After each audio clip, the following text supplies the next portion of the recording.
Welcome to the What's Your Truth podcast, the show that not only showcases the best of independent artists, but also explores what inspires them, what drives them, and what they consider their fundamental purpose as an artist to be. With me today is Jay of Jokes by Jay. Jay is one of the coolest, hardest working people I've ever personally met. True story. With over 500,000 followers on TikTok alone, she's constantly pounding the social media world with her blend of comedic genius and human interest posts. And even the likes of Forbes magazine has shouted her out for her artistic brilliance.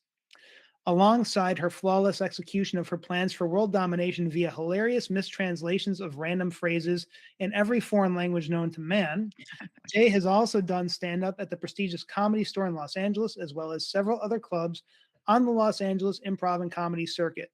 She's a mother of two, a wife of one, and second to none when it comes to balancing style, creativity, and comedic wit that would send even the most staunch of Stoics into fits of laughter. Ladies and gentlemen, I give you Jay. Oh my god, well, thank you. That was amazing. Now you Can I better. have that? Sure, I can send that. You're the second person that's asked me to send them their intro. That's very That fun. is beautiful. I mean, I feel way more accomplished than I did before we started, so we're off to a great start. This is going very well. Yay. Wow, man, thanks. Thank you for having me on. This is awesome. Well, thank you for being here. I appreciate it. I know you're Yeah, I busy. mean, You're I making. am, but anytime I get an opportunity to talk about myself, I am on it. You know what I mean? I am clearing the schedule. I love it so much. She's never off beat, ladies and gentlemen. She's always No. never misses it. No, I'm a quick one, you gotta watch out for me. Yes, you do. All right. Well, let's Yeah. get to it, shall we? Yeah, let's do it. Okay, good. So, how did you decide that you wanted to become a comedian? So, actually, it's a funny story. I had never even thought about doing comedy or acting, and I always was like, "No, I don't wanna be in front of the camera." And, I was with a friend years ago, and, we were just talking, and I realized while we were talking that some of the most pleasurable moments in my life were times where I was standing in, like, a circle of people, just at a party, whatever, hanging out with friends and making them laugh. And she said something that made me laugh, and I remember it was like I don't remember what it was, but I do remember, and I'm sure we have all gone through this, where you're laughing so hard that your eyes are tearing and your stomach hurt, like you can't breathe, that kind of laughing, you know? And she just got me going. It was this dumbest thing, I don't know what it was.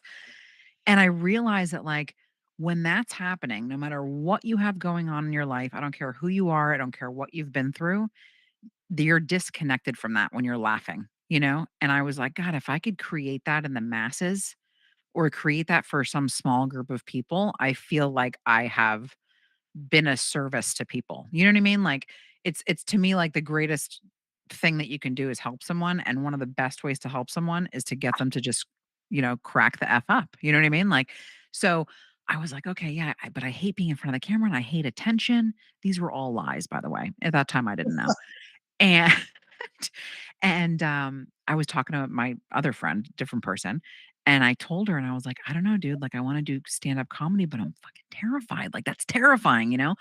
And she's like, "Yeah, yeah, it definitely seems terrifying." And then, like, a week later, she's like, "Can you come over for a couple hours?" I'm like, "Yeah, totally." So I go over. She's like, "We're leaving." I'm like, "Where are we going?" She's like, "I signed us up for a comedy class." I'm like, "I hate you. Why would you do that?" Like, no, I was just joking. I don't wanna do that. And then we get to this class, and the person who put it on is this awesome woman. Her name is Lisa Sunstead, and she, still to this day has this class. It's called Pretty Funny Women, and it's all women, and it's however long the class is. At the end of the class, you guys all do a stand-up routine at Flappers Comedy Club in Burbank, right? Wow. Yeah, so I was like, "Oh my god, there's no way I'm doing this," right? So, by the end of the first class, I turned to my friend and I said, "I love you, you're my best friend, this is the best thing you could have ever done for me." I still haven't paid her back for the class, that was a good 12 years ago. Yeah. But whatever, it's fine. Um, and we did the class. You create a 5-minute set by the end of this class that you have that you're gonna perform on stage. And I remember going up on stage and being terrified and being completely like, I'm gonna forget. And your joke's cold. It's your 5-minute set. It doesn't change, you know? And I to this day could not tell you what happened when I went up there because I blacked out. I told my jokes. It was like that Will Ferrell in that movie where he, like, blacks out and he just, like, completely figures out, like, the science of everything he's trying to explain. And then it comes to me, he's like, "What happened? How'd I do?" Like, it was like one of those moments for me, and I remember getting off stage going, "I wanna do that again." It was, Wow. like, so addictive and so, like, terrifyingly awesome that I loved it, and so I made it my and I work full time, like, I would just go Tuesday, Wednesday nights to these, these shows and get my slot and do my 5-minute set, and I did that for a while, until I got married and then got pregnant, and then I was like, "Who wants to see, this massive woman on stage?" Although there are so many pregnant women that are hilarious, so I missed the boat there. But yeah, so that's how it kind of all started. Awesome. Yeah. And then who are the biggest influences on your work and why? Okay, so people are gonna hate me for saying this, but my favorite. So, first of all, one thing to know about me is that it takes a lot to get me to laugh out loud, like, when I'm watching a show, there's no sitcom I don't think I've ever watched that makes me laugh out loud. Mhm. And stand-up comedy is the same. I don't know why, there's just I'm like, "Oh, yeah, that's funny," but I'm not, like, cracking up. There, is a comedian who is now no longer widely accepted by society. I still think he's funny as shit, I'm sorry, but Louis CK Oh, was right. my favorite comic, and I'm sorry, he still knows how to tell a joke. Whatever happened is fine, but, like, the guys can still tell a joke, you know what I'm saying? Yeah, right. His personal choices weren't great, but that's not really why I liked him. I liked him because of his comedy, and he's funny. So he was a huge, huge influence. The kind of sarcastic, dry, like, that's how I am. Sometimes people who don't know me don't know that I'm kidding because 'cause I'll just say stuff in, conversation, and they're like, "Oh," and I'm like, "No, I'm okay, I'm joking." I I also have, like, Vince Vaughn in movies, to me, I know that he plays different characters, but there's something about him that stays the same in all the movies that he's bringing to the table. You know what I mean? Like, he's funny. He goes off on these crazy, like, things, and I'm just like, that's genius to me because that's not something that he's acting because it's the same in all the movies. He does the same thing. You know what I mean? Those are the guys that I'm like, they're so funny to me. I'm not into, like, they call it blue material in the stand-up comedy world, which is basically like, F-bombs and dick jokes. I mean, sorry, I don't know if I could say that on your podcast. Oh, sure, why not? But yeah, that's and the because my comedy teacher told us, like, anyone can get up and tell a joke like that. It's they and I'm more of a storyteller type of comedian anyway, because I have these real life stories that are ridiculous and they happen to be funny. So yeah, I think those guys for sure are like two of my top favorites. Awesome. Yeah. And then what is the weirdest thing that's ever inspired you?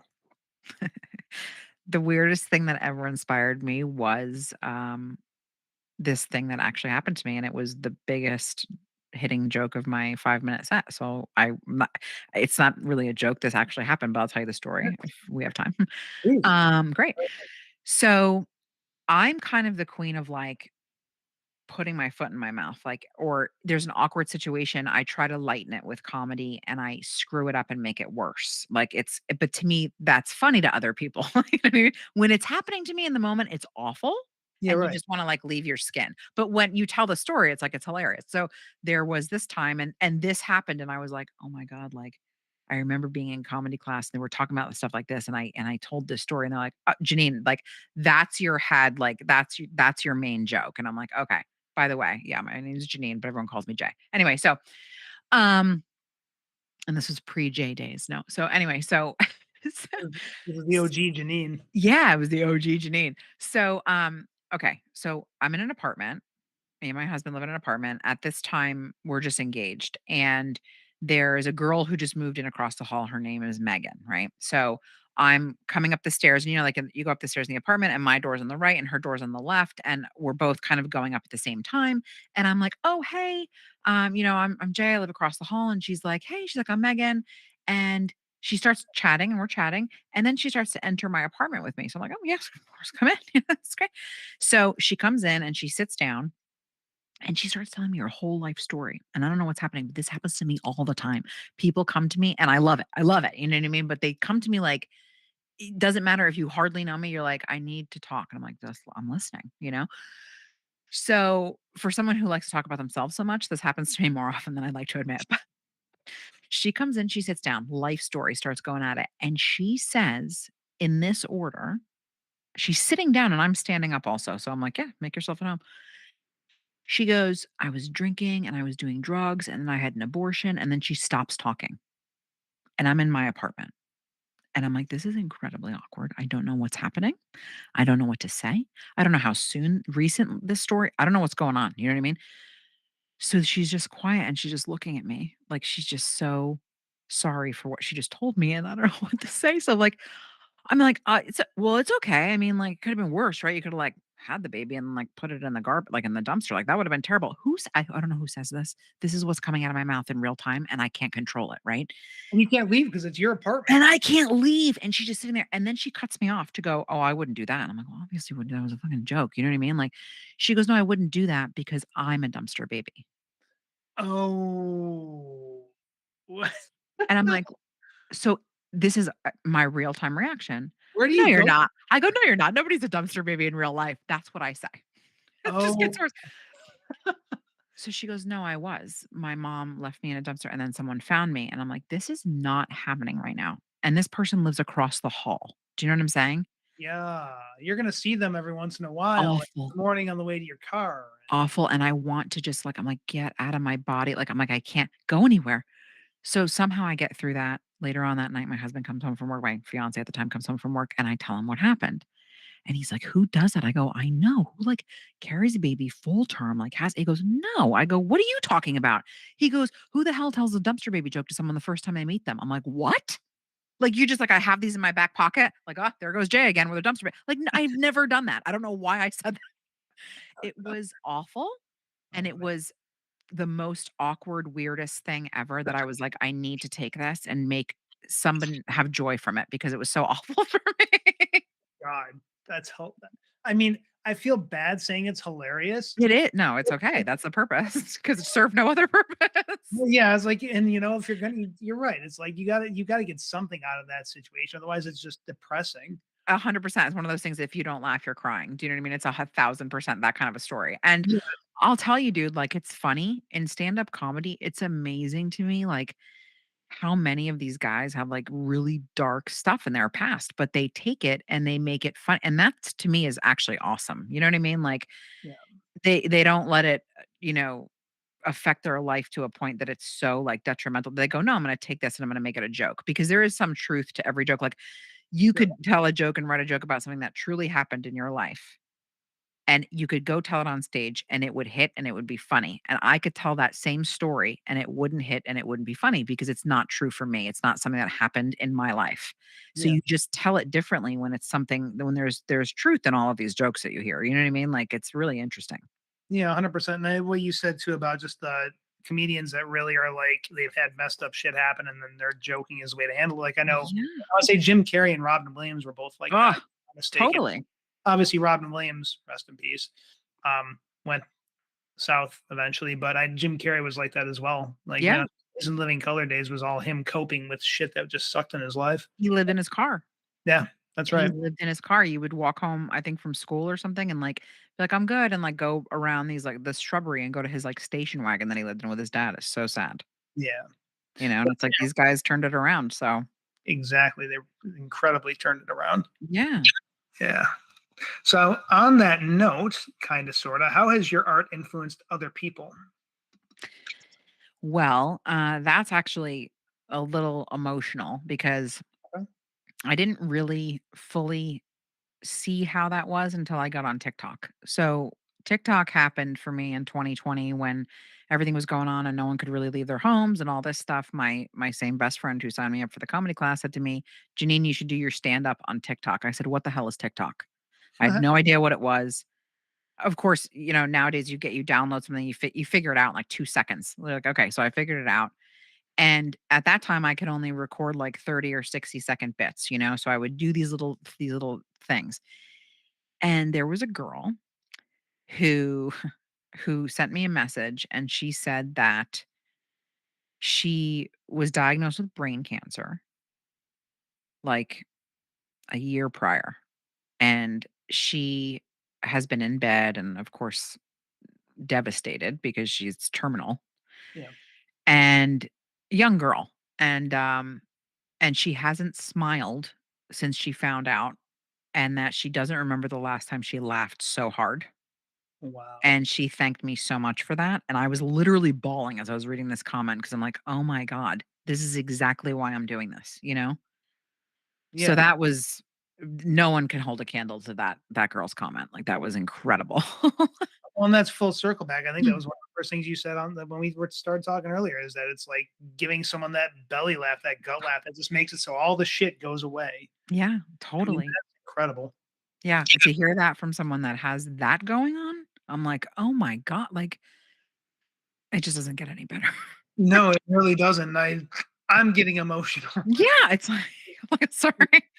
No, it's okay. This is 'Cause she's like a young girl she was young too, dude, like, not even 20, like, yeah, young, and you're like, "What?" Like, legit fucking tragedy. yeah, totally, so, like, to hear that, you're like, "Jesus Christ, if I could do that for one person, that was worth it." That one person to make her laugh harder than she's laughed since she doesn't remember, and that's happening to her, nothing could make me laugh, you feel like, you know what I mean? Like, Yeah, that's yeah, yeah, awesome, so that was incredibly special, it was an amazing moment, I'll never forget that girl. absolutely. Right on. So, what risks, if any, have you personally taken for the sake of your craft? You know, sometimes I feel like not enough, but, like, I mean, here's why I say that. There are people who go, "I'm gonna do stand-up comedy," and if you wanna make it as a stand-up comic, you're gonna go live in your van and you're gonna drive from city to city, and I found out that that's what I wanted to do not too late, I don't wanna say that, but, it's not like I was single and I could go do that, or I probably would've, because I did drive out to LA from New York by myself 17 years ago. I Oh, would wow. have totally done that, but I didn't have that set up. I was getting married and starting a family. I mean, my wedding was weeks away when I did my first stand-up show, And so, um, for me, the risks were more, I feel like a lot of artists do this to themselves where you're your own worst critic. You know what I mean? Um, you put something out there and you are immediately it's, "Oh my god, I should have done this. Why didn't I do that? That doesn't look right." You're immediately critiquing your stuff. You're immediately invalidating yourself.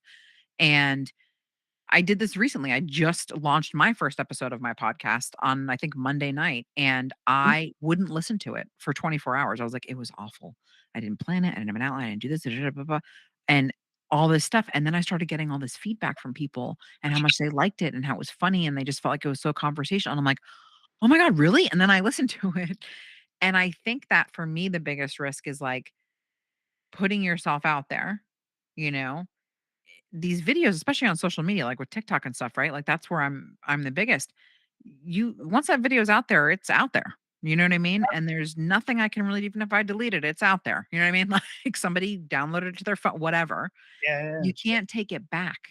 It's not even really like you draw a picture or you do a painting and you can just burn it or you throw it away and no one sees it. You know what I mean? Like when you're doing comedy or anything that you're doing on social media and you're putting it out there, Mhm. it's it leaves you in a very vulnerable position because I'll tell you, yeah, I have that many followers on TikTok and that's great. There are a very small percentage of people that will say something that's nasty or stupid or shitty or you know what I mean, make me feel bad, whatever. You know what I'm saying? Yeah. Um, just like there are with anything, but for the most part, it goes well. But I think the most risky thing for me is doing that. Also, the sacrifices of like when I did stand up, those were late night during the week shows. Um, not knowing if you were going to get a laugh or not, inviting your friends to them because when you just start out, they're called bringer shows and you're expected to bring people to them. Right. And, you know, being exhausted at work the next day and be like, well, whatever. I didn't have to do that. I didn't make any money doing that. I was for free because I just wanted to get up there and do that. And so um it's definitely a different kind of art because to me, you're putting yourself out there and especially nowadays with social media in a way that you cannot take back. So if it's not something that you think is good enough, um, it's gonna sit with you real bad if someone else agrees with that, you know what I mean? Like, and I'm a perfectionist, I'm pretty hard on myself as it is, and I know that, and I'm like, "Okay, it's cool." You know what I mean? Like, whatever. Even the podcast, I was like, "I don't care. I'm just gonna put it out there, I'm gonna move on. I'm gonna move on because I can't get to episode 2 until I do episode 1." So, it was like that, but it's all fine, and I think really that the risks that artists take is allowing themselves to just be. You know what I mean? Like, you that's the risk because we're so kind of trained not to do that, right? We're so trained to like be something else or do this or act this way or socially be acceptable in this regard or whatever. And art doesn't fit into any of that. So when you communicate your art, when you put it out there, it's completely against anything else that we're used to or being told to do, you know? So it's risky right then and there. The minute you communicate that art, you're taking a risk. And for me, that's what that is for me, especially because comedy is I mean, it's basic the basic of it is communication. So it's kind of like Yeah, and being 100%. socially, like, correct whatever, politically correct and all this, I'm awful at. Like, I don't know any I'm 39 years old. I'm not in my 20s. I don't know what the hell's happening. There's so many things you can and can't say. I have no idea. So I'm already, like, starting off bad because 'cause I'm like, I'm just gonna let you know someone's gonna get offended. That's not my intention. You know what I'm saying? Like, No, it's true, and yeah, I was thinking that too. It's like the whole cancel culture thing and everything. ugh, You never know whose feathers you're gonna ruffle, but, you're totally correct. someone's gonna get ruffled. You just can't control it. You know what I mean? 100%, but you're totally right too about, like, as an artist, like, it is your communication, and it's about giving that communication from who you are as a being without any consideration of anyone else. It's your Yeah, pure quality of your communication. So I think that's a really exactly. important thing for people to understand that a lot of people don't. Yeah, and it doesn't matter whether you're a musician, a painter, a singer, a comedian, whatever your art is, it's like you the world needs that, and the reason why the world needs that, and this is totally my opinion, is Sure. because it is completely opposite of what the world is. You know what I mean? Like, and it doesn't matter. Like, you think it's shitty, whatever. Guess what? Even if you thought it was shitty, there's a whole bunch of people that are gonna love it. You know what I mean? Like, so the world needs that because there's just not that doesn't exist, It just doesn't exist in our social atmosphere at all. Yeah, no, the world needs a different viewpoint. For Totally. 100%. Yeah. I love that. On the vein of craziness and risks, Yes. what's the craziest risk you've ever seen another artist take for their craft? Ooh, this is a good one. I always feel and for some reason when you said that, the image that popped into my head was like people who like a musician who like jumps into a crowd of people. I don't know why that always was like, you could just literally what if everyone just backs up and you smack yourself onto the floor? I'm sure But it's happened. But that I've seen I haven't seen that. So, okay, so that I've seen, I would say, um, people who there's been like I've definitely know people who have given up everything, like any so you have a job usually, right, that takes care of, like, your finances and your ability to live, right? And I know someone who completely quit their job to just pursue their art. Wow. And, they didn't care that they were gonna be poor. They lived out of their van, and they just did that, and they pushed it to the limit, and it lasted that way for many years because I know a couple stand-up comics, that have made it very big. Joe Coy, I know, who has a bunch of Netflix specials. Dane Cook, I know. Oh, wow. These guys, it takes, 10, 15 years of making nothing as a stand-up comic before something like that happens where you can say that name and people go, "Oh, wow." You know what I mean? Um, so that part of the world, that part of artistry in terms of stand-up comedy is so risky because you have to make a choice. You can't have a full-time job and do stand-up comedy if that's really what you wanna be. You know what I mean? I mean, really, honestly, I dabbled in it in comparison, So, I made a joke the other night that I was like, I did stand-up comedy for 5 minutes in comparison to most stand-up comics, like, and nowadays on social media, it's like that's the other thing, like, people don't have to take risks, they just put something online, and you're like, "Okay," you know what I mean? Like Yeah, right. yeah, but, like, back when they didn't have all that, like, yeah, I know somebody that literally was like, "Cool, I don't wanna do this job, I don't wanna do that, this is what I wanna do, I'm gonna go pursue that," and you're like, "Holy crap, dude, like, that's so admirable," you know? It's brave, it's risky, it's crazy, and I think that if that's something that you can do in your life without it destroying a lot of things, then go for it, and, like, that's amazing, you know? Yeah, no, it is. It's a huge jump, and I mean, it really is a certain breed of person that can do that. Yeah, It yeah. really is. And speaking of artists, I was watching a special on Leonard Skinner. I don't know if you're familiar with, Yeah. but there's a great special on them. And Ronnie Van Zant, the singer, his wife Uh-huh. comes on and talks about how she literally was like, she told him to quit his job because she was like, I knew he just had to do it. Wow, that's Like awesome. and I'm like, first of all, wow, what a great wife. Yeah, yeah, Who totally. says that? No wife says that. But, No, no, but it's like, rare, but because it is, because it's one of those things that, like, most immediately you go like, "Well, you can only really do that if you're single." You know what I mean? Like, you can only really give it all up and go live your dream. But you have people like this that I hear these stories too, where, like, a spouse will be like, "You know what? Stop doing what you're doing and go pursue this thing. You wanna do this so bad," you yeah, know? I think nowadays it's hard to do that if you wanna live life at a certain standard. You know, like, I mean, even us, like, we have 2 kids, we both work full time because we have to if we wanna, like, live the life that we wanna live. We can't, you know, it doesn't work for us to where one of us can stay home. It's also like, I mean, us both working doubles our income. Like, it's like, you know what I mean? Like, so nowadays it's hard to just, like, be like, "I'm gonna be home and pursue my dream." And I think if there's a situation where one person is supportive of that and you can actually do that and still survive, like, fucking go for it, man. That's awesome. Like, are you kidding? That's so great. yeah, no, that's the dream. Yeah, totally. Like seriously, holy God. Yeah. So, what's one thing about you that would shock everyone to know? Oh, wow. One thing about me that was just one? You can tell me more than one if you want. This is your show, man. This is all about you. One thing that about me that would shock everyone. Hmm. Okay. So I have worked, like, I can do more things than I think people realize. So, like, I'll list out all the different jobs I've had. I've worked in physical therapy. I've worked as a masseuse. I've worked at a power equipment company selling chainsaws. Wow. I've worked at a bank. I was the youngest head teller slash branch manager at the bank I worked at. Um, I That's that. So I've had a lot of different jobs. Oh, I work at a dental office. I've worked as a bookkeeper. So yeah, so I think all the things I know how to do as a personal assistant, that's a big one.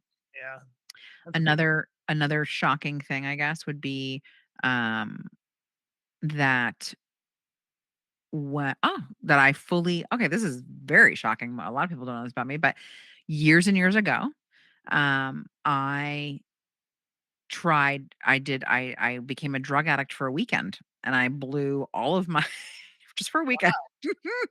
Literally? Yep, for a weekend, and I That's cool. cashed in all my savings bonds that I got from when I was a baby, and I spent it all on cocaine, from Wow. Friday to Monday. By Monday morning, I had quit my job, I hadn't slept in 3 days, and by Monday afternoon, I went, "If I keep doing this, I will never be more than I am right now, and I don't wanna do that." So I stopped hanging out with the people I was hanging out with, and I never did it again.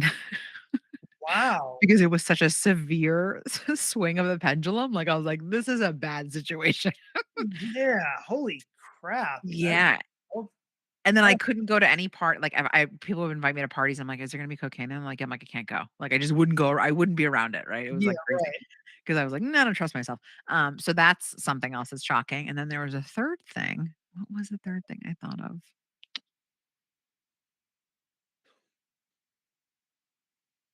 I don't know if this is shocking. No, it's not really shocking. I was gonna say, like, so I'm a mom now, right? Yeah. And, I like, so my dad was a car mechanic for, like, 50 years.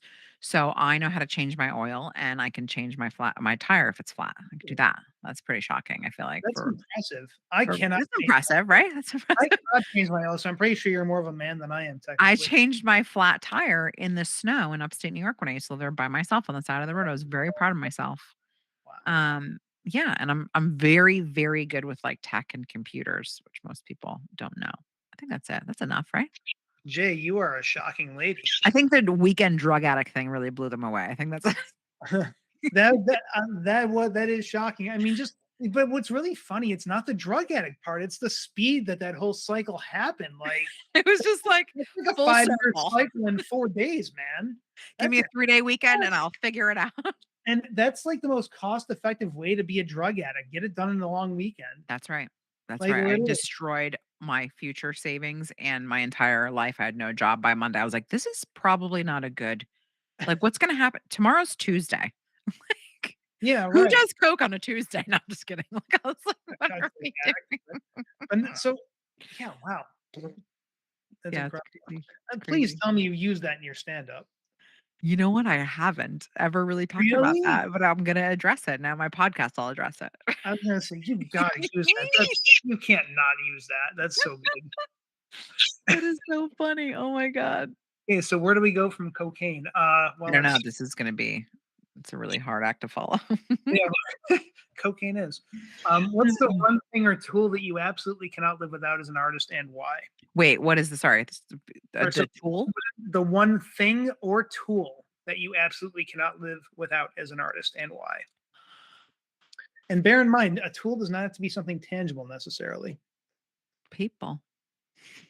There, I couldn't like I people like their laughter, you know? Like the ability to create an effect, a good effect, you know? Like I couldn't live without that.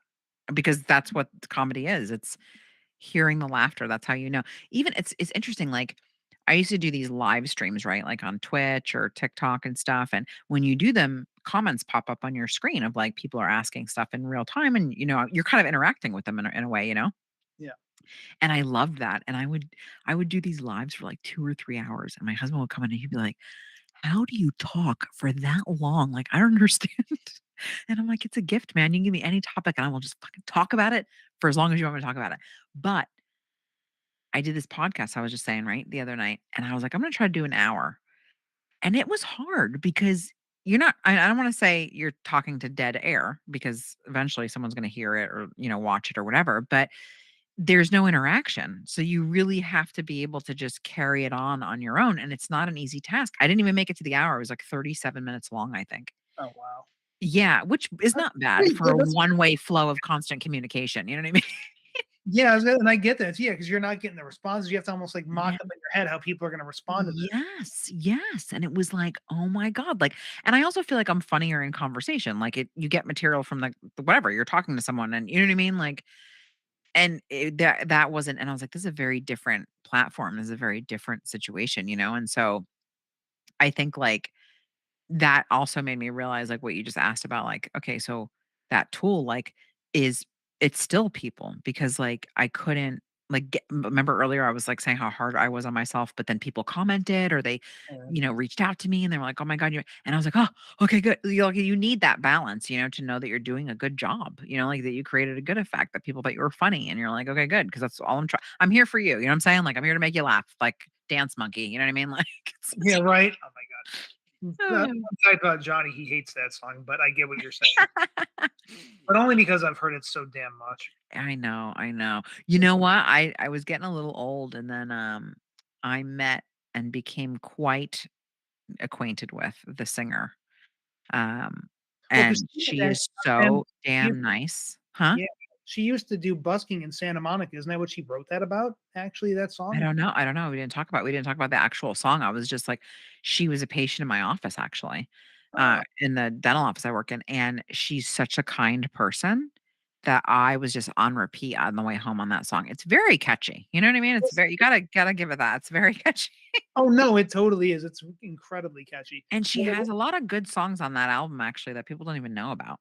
Right, because they only ever hear that one. Because yeah, exactly. Then that's what happens is this one hit stuff that happens, you know? Yes, it is. Okay, good. So this next one's a fun one. Ooh. Yeah. If you were going to write a book about your career up to this point, what would you title it?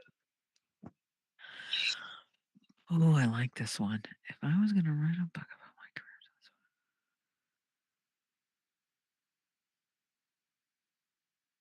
I'm kind of a big deal. No, I'm just kidding. No, my first thought was gonna be like, you know, anonymous or like unknown. Like it's like who the hell am I? You know what I mean? But but then I would go with I'm kind of a big deal. I like that. I like it. I'm kind of a big deal. And you're a bigger deal than Ron Burgundy. Fuck that Exactly. guy. Stay Okay, classy. that's right. Mm. What are your plans for world domination? You know, I really want to do like, I feel like I found something with this podcast. And the reason I'm saying that, hopefully this works out, is twofold. One is that I was on a podcast, a very big podcast. They had me on for 3 episodes, and I would go check in with the comments and stuff like that. And then the girl who had me on contacted me and she's like, Janine, I don't know where you're going to start this podcast, but you better start it because everyone loves you. And I was reading the comments and people were like, Jay was so great. She was like one of the, one of the group, like, oh my God, you should have her on again. She should be a regular. Like, and I was like, oh my God, like, did I find like my thing? You know what I mean? Like, this might be my fucking thing. So Right. I was super stoked about that. And then putting this thing out there that I didn't, that I, to me was like half assed. I was like, okay, whatever. You know what I mean? Like, and put up the first one and getting the feedback I'm getting on it. I'm like, dude, does it have 1,000? It doesn't even have 1,000 views. It's not it's like 200. It doesn't matter. Do you know what I mean? And also Yeah. YouTube is much harder not to crack than TikTok or any of these other things. You know what I mean? Like TikTok, I have videos that have millions and millions of views. This is not that. But to me, it's something that I can build and grow on. Um, and that's one way. The other way, I'm only mentioning this because world domination via my art. And to me, my art, what I'm good at is actually communicating, right? Yes, it's stand up comedy and I make things funny, but it's really, there's not a lot of people that can communicate for as long as I can on various topics like I can. And I know that because I've been told that so many times, you know what I mean? So for me, honestly, it's through what I do for work, like my daytime stuff and really helping people. Um, through communication, I talk to people all day long, like all day long. Like between that and then the podcast, I'm like, I'm gonna be a household name and I'm kind of a big deal, like my book. So people just don't know that yet. I'm just kidding. I want you to write that book one day. I really I'm do. gonna write it. I'm gonna write it. I'm kind of a big deal. I will read. I will buy that book and I will ask you to sign a copy. It's not a biography. That's awesome. So I have one more question for you. Okay. And just before I give you this question, I just want to revisit my introduction, which was that this show not only showcases the best of independent artists, but also explores what inspires them, what drives them, and what they consider their fundamental purpose as an artist to be. So, Jay, what's your truth? My truth is that if I have the power and ability to create laughter in the masses, then I would feel like my life was fulfilled. Because if you can do that for a group of people and make them feel good, even if it's just for a few moments, then to me there's no greater gift you could give society. That's my truth. That's amazing. I love that. Thank you. What a great ending to the show. Yeah, thanks. Thank you so much for having me on. This was so awesome. I really Oh, appreciate it. thank you, thank you. And before we do go, though, I did want to give you 60 seconds to plug anything you'd like. And, 60 seconds of all things Jay. Go. Oh my god. Okay, good. So yeah, so I actually also just launched a podcast. Yes, you did. It's on YouTube. It's Jokes by Jay. Very easy. Oh, by the way, no spaces because there's someone impersonating me. That What? report is in progress. But anyway, it's Jokes by Jay with no spaces. So Jokes BYJAY, no spaces. I'll put it in the Um, description as well. So Thank you. Thank you. So yes, so please go check out my videos there and like and subscribe if you like them and want to subscribe. Yeah, definitely I'm on Instagram. I'm sure Johnny will have all my social media stuff and I would love to see you guys there and help you guys laugh a little and forget about some of your problems. You know what I'm saying? That's my job. yes, please. And you do well. Thank Do what you. that you do. That's awesome. Thank you so much. Oh, you're welcome. Thank you for being here. And guys, this has been the What's Your Truth podcast. We'll see you on the next one. Later. Bye. Yeah, you follow your own rules and you preach them on to me. But you don't think before you act and you ain't got no business with me. You don't know. But tell me what's your truth? Oh, what's your truth? Now you got down on your